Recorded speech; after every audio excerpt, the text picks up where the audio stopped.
Well, welcome everyone. Thank you for joining us for Citizens Climate University for this Thursday evening.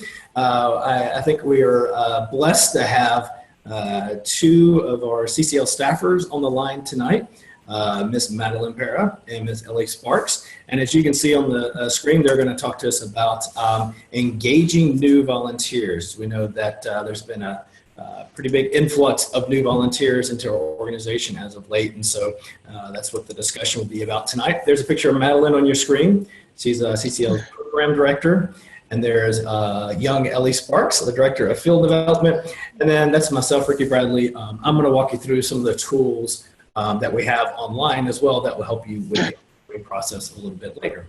But first, I'm going to hand things off to Ellie Sparks to get us started tonight. So Ellie, it's up to you. Awesome. Thank you, Ricky, and welcome everyone. And Madeline, we've got the experts on here with Klaus and Becky and Kate. I think you and I could just go ahead and go home. I know those are long-time successful group builders. So I'm glad we got some good volunteer experts on, and I know there are others. So the mission statement, you know, when Marshall started Citizens Climate Lobby, he gave us a two-part mission. And the first part, to build the political will for a livable world. That's why most of us join CCL, for that piece of the mission. We have discovered and we believe that politicians don't create political will, they respond to it. And so it's our job to create the political will for a livable world. Now, the second part of our mission is to empower people to have breakthroughs in personal and political power. This is a part of the mission that moves the ball down the field to the touchdown. This, I think, is the most delicious part of the mission. This is the part of the mission that we give to each other. This is the part of the mission that we invite our new volunteers to try out and to experience and to take a nibble and a bite and then a bigger bite and a bigger slice and soon a whole dinner plate full of breakthroughs. And it is extraordinarily delicious. And so I want to center on that for a moment, remind you that that's the sacred work that you're doing as new volunteers come on board with Citizens Climate Lobby. All right, so the next slide, Ricky, with the agenda. This is what we're going to cover tonight. I want to share with you some numbers, the influx of volunteers and potential volunteers that we're seeing. We're going to cover how to work with these volunteers. It's a human resources issue, and what are the tools that we have when we're looking at it in that way. We'll share some tips from the pros and from group leaders and volunteers who are doing a good job of incorporating and engaging new volunteers. Madeline's going to help us explore the difference between a role and a task. And then Ricky will wrap us up with looking at the CCL online resources, and at the end we'll have time for questions. All right, so next slide, looking at the influx of new volunteers. We had a turning point this fall. We were chugging along kind of as we had usually been doing there with the intro call, averaging about 30 people. Then the night after the election, that Wednesday night, we had over 70 people on the introductory call. So we doubled. The following Wednesday, we had 200 people on the call, on the intro call. The Wednesday before Thanksgiving, we had 70, a travel day when people were going to their families. We still had twice as many people as we usually had, as we had been averaging the summer and the fall. Now, normally we're getting 200 to 250 people a week who are possibly interested in becoming volunteers. So they might be on the intro call or they might have signed up as a supporter. And if you spread that out to the 300 and some groups that we have, that's less than one new person per week. That's what we were averaging. Group leaders or the key volunteer dealing with incoming volunteers was getting maybe one new volunteer a week. After the election, we are looking at more like 5 new potential volunteers per group on average. And the range is from 0 to 20. So some groups aren't getting anyone one week, but others are getting 20 or more volunteers. So this is incredible growth in the number of volunteers coming our way, the number of people on the call. And then on Giving Tuesday, just this past Tuesday, we set ourselves a challenge thanks to the Women Who Will and then a challenge grant. So their challenge grants and then another foundation chipped in a $250,000 total challenge opportunity.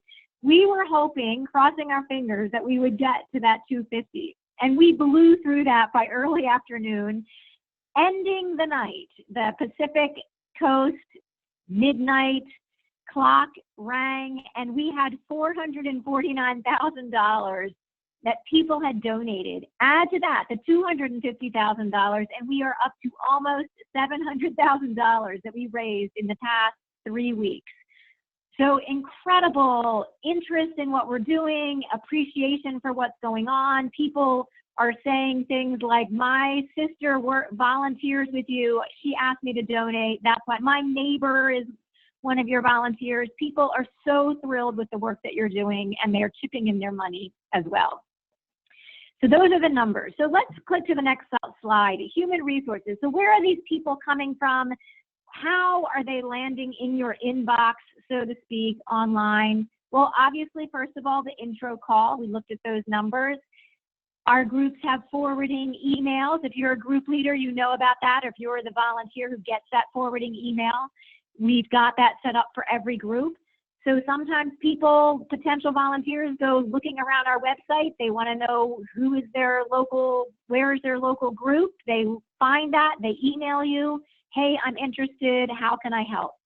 We are still getting names from tabling. We've got the viewing parties coming up for Years of Living Dangerously, and we've had the other viewing parties for Adaptation Now, Facing the Surge.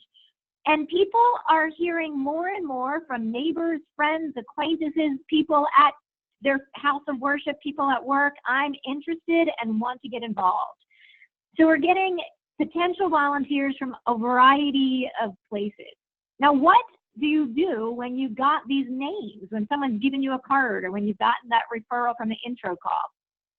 Let's find out by looking at what some of our longtime volunteer group leaders do. So let's click to the next slide.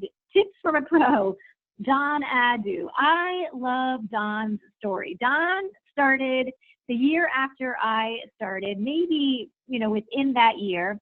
Here he is. He's a young man. You can see his picture there from Raleigh-Durham, North Carolina. And he was doing what he thought was right. He had his email list. He was emailing the potential volunteers, adding names to the email list. He was cleaning his apartment and getting food, getting ready for that monthly meeting. And no one was coming to his monthly meeting. Month after month, it was poor old Don Adu in his living room with his corn chips and salsa all by himself for a year. Poor old Don is sitting there. And he's just about ready to throw in the towel when he asks himself to think about how is it that he's successful in his day job, doing his outreach, he's a salesman, getting out there, getting people to buy the product that he's selling. What's different? What is he doing? What can he learn? And so he begins to apply some of the things that he knows how to do because of his job. And one of the things he does is get those volunteers, those potential volunteers involved right away. I'm going to describe that for you, but I want you to know that within 2 months, Don Adu went from a group of 1 to a group of 13 active volunteers who were taking on tasks and beginning to assume roles. So here's what Don did. When someone expressed interest in any way, however he got their name, he called them right away. Now, if he didn't have a phone number, he emailed, but if he had a phone number, he called. And the first thing he would do was set up an appointment, a meeting, an interview. Now, he didn't say, I'm going to interview you, but that's essentially how he treated that meeting, as if he was interviewing someone for his small business, Citizens Climate Lobby, Raleigh-Durham, North Carolina. He would ask for that interview, that meeting, very specifically. Are you available on Friday, this Friday at 2 p.m. for coffee at Starbucks on Main Street? Very specific location, time, because that gave people a chance to respond to a specific. No, I'm not available Friday. I work. I could do Saturday. Or yes, I'm available. That would be easy for me to do. I will meet you there. So I highly recommend that. Now, he would do that 20-minute, 30-minute, maybe even 40-minute interview, seeking to find out what that volunteer was about, who they were, what were their skills and talents, what did they see themselves doing in Citizens Climate Lobby? Did they have an idea? Did they need some guidance? What was their expertise? Where did they want to go with this volunteering? And immediately he would plug them into an activity, to an action, get them trained, follow up with them by phone call, making sure that if they hit a roadblock with their intended action, that he would help dismantle that roadblock and move them forward. Now, I love this model. And if you are a small group in a small town and you're getting 1 or 2 volunteers a week, this is a fabulous model for you. But if you are like our folks out in Salt Lake City, Utah, last week they got 42 names. Our office sent them 42 potential volunteers. They are not going to set up one-on-one interviews. In fact, what they have done is form a committee. There is a welcome committee now in our Salt Lake City, Utah chapter. That committee has lined up this week with a local restaurant to host an introductory welcome event, a get-to-know-you event for these new volunteers. At that event, at the restaurant, they'll have a room in the back of the restaurant, a table with some hors d'oeuvres that'll be standing and mingling, and they will have a bunch of their active volunteers, their old-timers, so to speak. They're at that welcome get-to-know-you event. And those folks will go around and talk to the potential new volunteers who are coming to check them out, having the same kind of conversation that Don has. What are you interested in? What are your expertise? How do you see yourself helping out with this political will building? What questions do you have? That's their plan. So what Don has done was scaled up to meet the demand of 42 potential volunteers in Salt Lake City. So this approach is entirely scalable. So next slide for me, Ricky. With looking at, you've done something like Don has done, you've had a conversation with these potential volunteers, or you've done some kind of meeting like Salt Lake City or something in between that, and your new volunteers come to their first monthly meeting. What do you do there to get them involved, to help them feel comfortable, to begin that process where they begin to experience those breakthroughs in personal and political power? Well, first of all, you got to welcome them. Welcome them at the door. Someone is at your door greeting the new people. Maybe you've got name tags, so you can put name tags on the old timers and name tags on the newbies so people can see each other's names and begin to remember that. You're going to have a conversation with them. Tell me about yourself and what brought you here and how did you find us? Someone is going to introduce them to other people in the group, like you would do if you were a lovely host or hostess for a party. You would introduce people, encourage them to sit next to a more experienced volunteer during the meeting so they can ask that volunteer, what's going on? What are we going to do next? What am I supposed to be doing now? You want to develop in your group a culture of taking new people under their wing and focusing the attention on the new people. It is so fun and comfortable to talk to the people we know because we know them. We've been working with them. We've been doing this political will building work with them for months or years. That is comfortable. We ourselves have to stretch outside of our comfort zone and go out of our way to have conversations and welcome those new people. You might just need to show them the logistics. Here's the coffee. There's the bathroom. Here's a name tag. You can sit here. Help them feel welcome. Step number 2 is orient them. They want to know, what do I need to do next? They're always asking me that on the intro call. What do I need to do next? You can tell them. You can help them get oriented. Join CCL. Go to our website and sign up as a supporter, as a member of our group. Join CCL community. Make sure we've got your name on our group email and phone list. So don't let them leave that meeting unless you've captured their name and email address. That's basic orientation. Third step, training. Training is something we do at every CCL monthly meeting. We're doing the laser talks. Someone has printed those for the meeting and handed those out, or we're doing our listening exercise, our move over misconception. You will be training your new volunteers when you do those laser talks and those listening exercises at every meeting. You'll be training your old volunteers too. Together, everyone will get that essential training, how to talk about the topic, how to describe our legislative proposal in a natural, easygoing way, how to do active listening. Then you want to be sure you've engaged that volunteer. I love Don Adu's advice here again.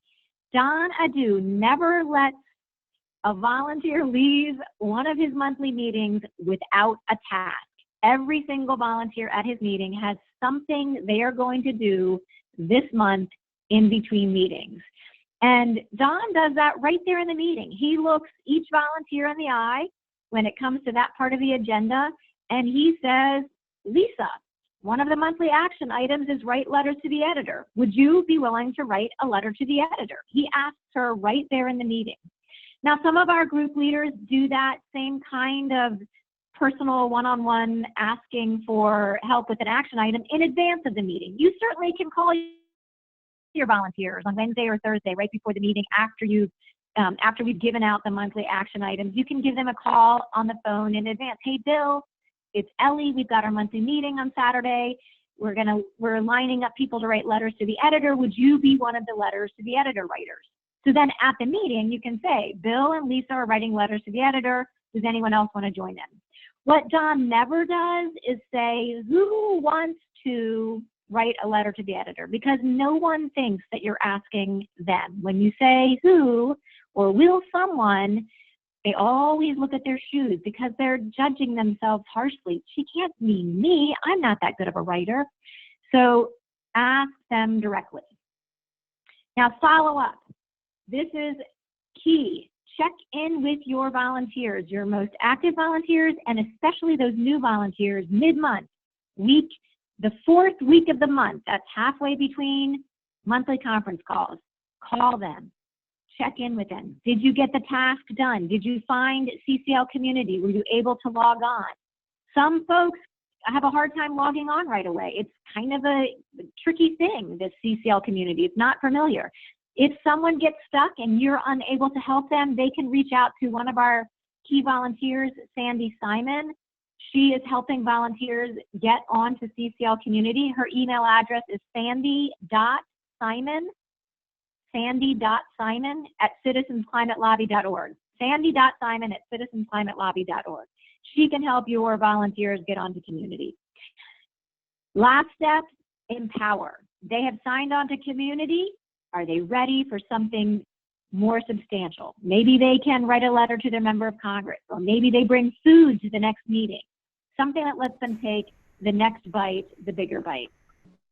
So let's click to the next slide. And Madeline, would you walk us through roles versus tasks? You bet, Allie.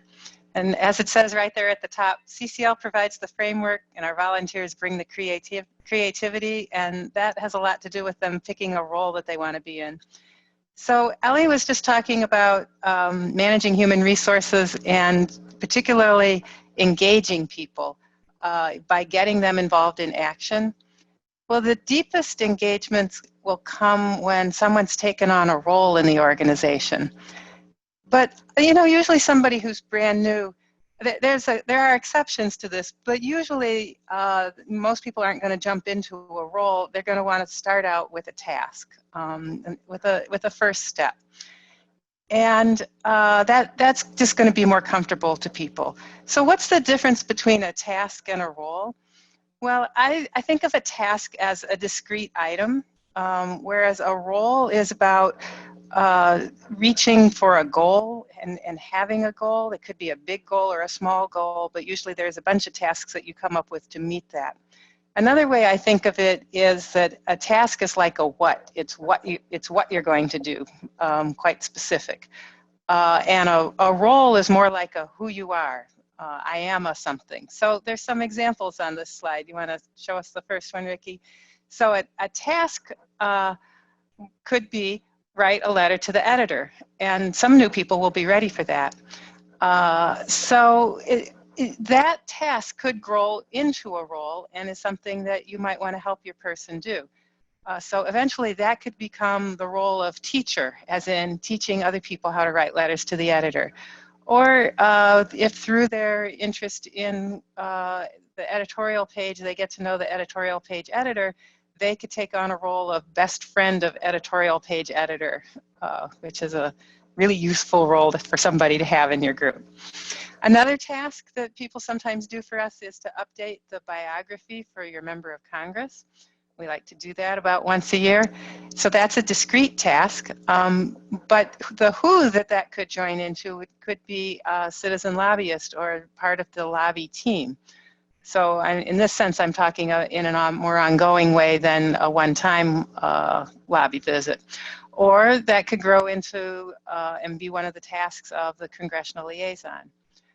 Another task that's a nice, easy one for somebody new is to bring food to a showing party. That YOLD in this case stands for Years of Living Dangerously Party, since those are coming up.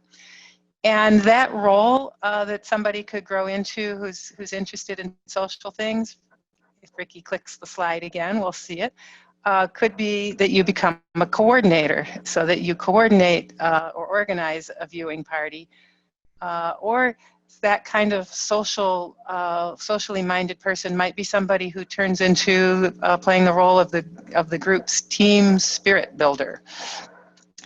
So that's some examples. You know, in some ways, I think the very first role that somebody takes on when they're new is that of learner, and it's not a role that you're ever really finished with. And a good first task might be for somebody coming in, as Ellie talked about, is to join CCL community and then go find the new member orientation page on community and take a look at it. Okay, so let's go to the next slide, Ricky. There's a particular role we want to think about here tonight, and tasks that we've been talking about a little bit. So managing the human resources. You know, there's some specific tasks that people often do who are thinking about that, about engaging new members, such as making that phone call to them as soon as possible, or an initial email followed by a phone call. It might be making sure that people from tabling get entered into the database in the first place. It might be making sure that you've got handouts for your new members. There's a collection of tasks there that somebody would think about. But there's a role that you could define for yourselves and carry out in multiple ways. So, but the role could be thought of as human resources manager, could be thought of volunteer support, could be thought of you know, new member contact person. Now, a lot of times you guys, if your group leaders are, you know, a lot of times that role is expected to be played by the group leader, and they can, and they're often the perfect person for it because you know, they're leading a group, so that means they're thinking about who's in the group. But it doesn't have to be the group leader. It could be anybody who's socially minded that way, or it could be shared, or it could be done by a team. And that's something that you'll want to think about, is who is actually paying attention to this important job in your group.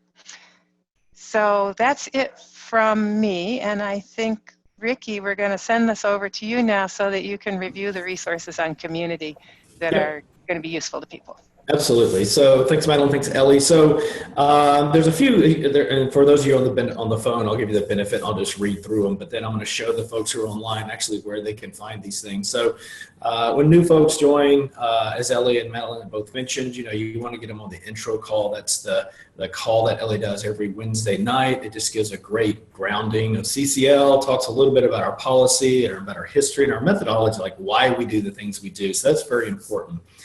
And then for those of you who are not aware, that we also have a 2-part climate advocate training series, and I'm going to show you where to find that and how you can get your folks registered for that. And basically what that is a scaled down version of our Group Start workshop. And the reason is because, you know, it may be 6 months before you do a group start workshop, or maybe you just did one and you have new folks coming on. So the reason that we do this climate advocate training every month is to bring folks up to speed as much as possible, as fast as possible. And then there's some other handouts. And so I'll just show you where we can find these things real quick. Give me 1 second. I'll stop sharing. Oops, I need to continue sharing, but share a different screen. Let's share my desktop. All right. Give me 1 second. All right, let's exit out of that. All right, 1 second here. All right, I'm just going to share. Let me get out of that. I'm having a hard time getting. There we go. All right, now I can get out of that. Technology is wonderful. Now let's share. But let's stop. And there we go. All right. So hopefully you guys can see Madeline. Can you see my screen? Yes, I can, Ricky. All right, great. So this is a homepage of Community. You can see a wonderful, beautiful picture there of Lene Pettengill, our development director, saying thanks for such a successful Giving Tuesday. So a couple of things to notice if you're a group leader and you want to get folks dialed in quickly. There's a few things. Right from the homepage, you can see on the right-hand side here, there's a few quick links. And as Ellie mentioned, Sandy Simon, the very first link is called the CCL Help Desk. And if you click on that, it'll open up your default browser window and send an email directly to Sandy. So if you didn't get that phone number or you can't remember, I was using an email earlier, you ever want to get in touch with Sandy, she's at the CCL Help Desk. But you can also see a couple other things here, the New Volunteer Toolkit. So this is for new volunteers, obviously. And then there's a video on here as well, how to use Community. So they can jump in and watch that. But the resources also for new volunteers are laid out in a specific section. So we can see from this top navigation menu, there's a button or a menu item here for volunteer resources. And when you click on it, it actually defaults to the new volunteer resources as the first item up. So you can see here, and again, a link to the new volunteer toolkit, a link directly out to our main website where all the laser talks are. Our new volunteer opportunities handout, and this is just a document that you can give new volunteers. It says, hey, here are some of the things that we do in CCL. Where do you feel like you could fit in right now? Opens the door to a lot of good conversations. We have a new volunteer welcome handout that explains a little bit of information about CCL. You can see we actually have a glossary of commonly used CCL terms. So when someone says MOC, maybe someone go look that up and see what a MOC is. And if you don't know, it's a member of Congress. But there's some commonly used terms in there around lobbying as well.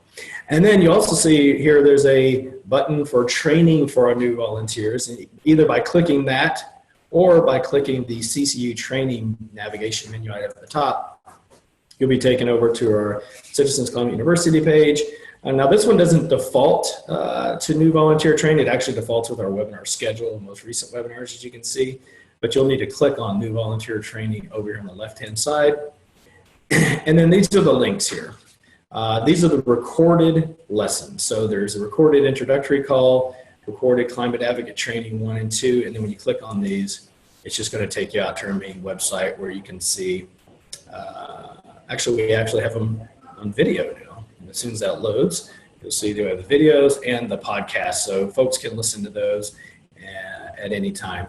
And then the last thing I'll just show you real quick is, if you have new volunteers and they haven't registered for any of these things, this is our main website. You always click the Take Action button.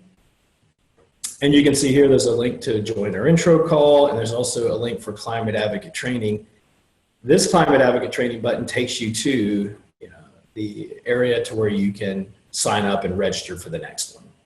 Hopefully that makes sense. So from Community, we'll link to the recordings, because if people are already on Community, that's sort of our intranet. We feel like, that's what they're looking for, right? Not to register. But on the main website, you have the links to register for the intro call and to register for climate advocate training. And you can get to those from the Take Action button. Okay, I think that's it for me. We have some questions, but I think we still got a few more slides to go over. So let me pull that back up.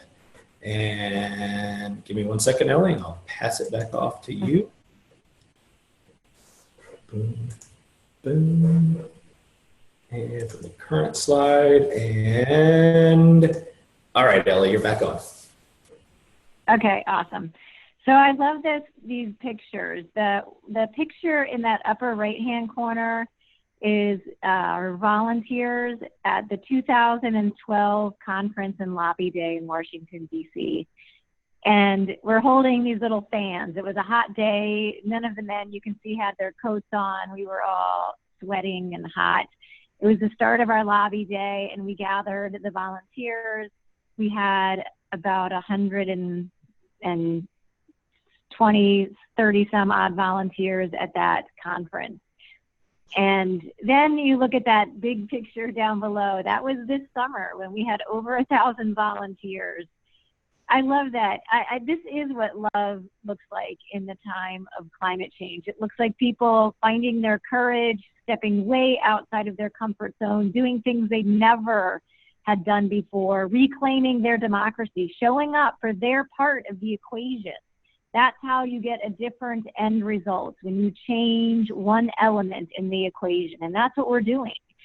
And we know how to grow. We know how to grow exponentially. That's what we've always been doing. And this is an exciting time to have all of these people recognizing the same thing, that we can change the equation, coming to us to be part of that change. It's exciting and thrilling. It's what we do. We grow exponentially.